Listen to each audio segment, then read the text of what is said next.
शांति। तुम्हारी बुद्धि में बैठा हुआ है, हम बाबा के ज्ञान से देवता बनते हैं, है ना। शिव बाबा ने आके जो ज्ञान दिया है, उस ज्ञान से हम देवता बनते हैं। अब ये ज्ञान अगर प्रैक्टिकल जीवन में हो तो देवताई गुण भी नजर आएंगे, तो आप महसूस भी करेंगे कि हम देवता बनेंगे। ऐसे फट से नहीं बन जाता है, नहीं तो इतने वर्ष लगते ही ना। ऐसे नहीं ये डुबकी लगाई बाहर निकल के आ गई परी ज्यादा या बन गए देवता, ऐसे नहीं होता। प्रैक्टिकल आपको अपने संस्कारों में परिवर्तन नजर आना चाहिए कि जो पहली सोच थी वो आज की सोच क्या है, क्या कहती है आज की सोच, किस तरह का आपका भाव है। जब आप नहीं जानते थे ज्ञान, तब की सोच और अब की सोच, कहीं तो ये भी कहते हैं हमारी सोच तो पहले से ही बड़ी अच्छी है। तो फिर ज्ञान को क्या समझा? ज्ञान से हमारा परिवर्तन बहुत जबरदस्त होता है, और अगर वही नहीं दिखाई दे रहा तो फिर अभी तक परिवर्तन हुआ नहीं है।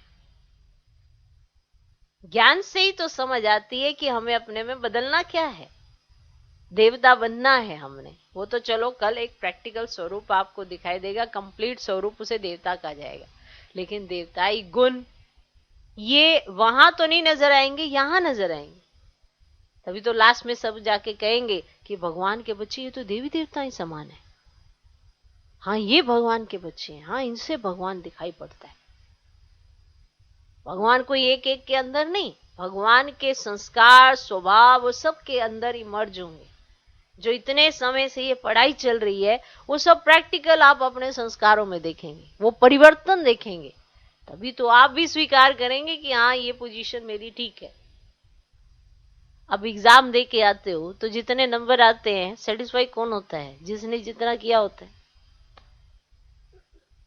मान लो किसी ने कुछ किया ही नहीं और नंबर आ गए, तो वो कभी नहीं कहता दोबारा रीचेकिंग कराने के लिए। कहेगा चलो धोखे से आ गए तो आ गए, और दोबारा रीचेकिंग कराई तो सारे नंबर उड़ जाएंगे, नहीं कहता। लेकिन जिसने जैसा किया होता है उसको ये पता होता है कि मैंने क्या किया है, तो हमको भी पता नहीं चलेगा क्या हमने क्या किया है। देवता बनना है तो वो देवताई गुण भी आने चाहिए, वो सारी एक्टिविटीज हमारे अंदर होनी चाहिए, और हमें स्पष्ट समझ में आना चाहिए हम कैसे नीचे गिरे, कैसे ऊपर उठ रहे हैं, कैसे हमने पुकारा, कैसे वो आए हैं, कैसे वो समय समझा रहे हैं। तो ये सारी समझ हमें आनी चाहिए। अगर नहीं आ रही है तो फिर हम कौन सी आत्माएं होंगी? तो फिर तो लाश की आत्माएं होंगी जिनको समझ ही नहीं आनी है।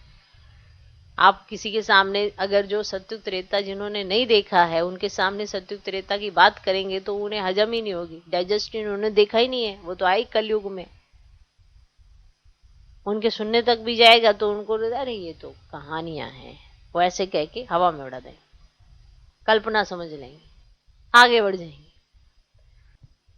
तो बताओ, तुम्हारी बुद्धि में बैठा हुआ है हम बाबा के ज्ञान से देवता बनते हैं।